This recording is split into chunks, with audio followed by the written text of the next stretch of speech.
you at church, you blame the whole church. You can go back and watch the video for full context, but the question he asks is, why do people who get hurt at church turn around and blame the whole church for the hurt that was caused to them by one person? And I can tell you, it's not a hard concept to grasp. The fact is that the whole church will rally around the person who's victimizing people and then shame the victims for being victims.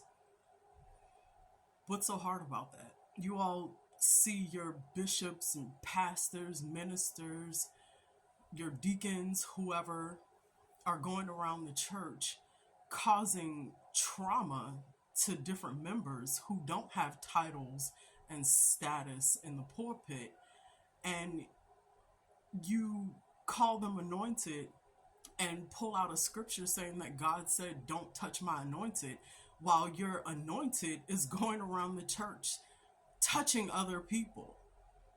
And instead of you holding their feet to the fire for the harm that they're causing, you want to lay hands and pray on them and pray with them.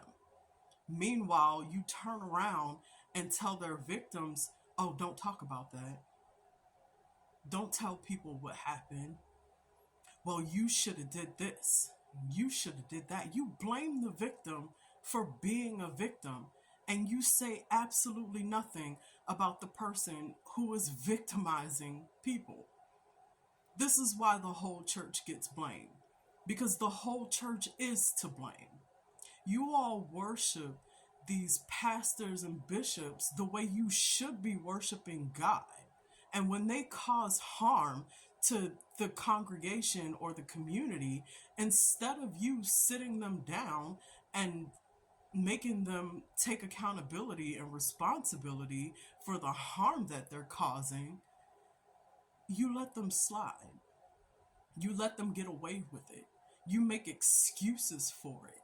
And then you shame anyone who speaks out against it. This is why the whole church gets blamed.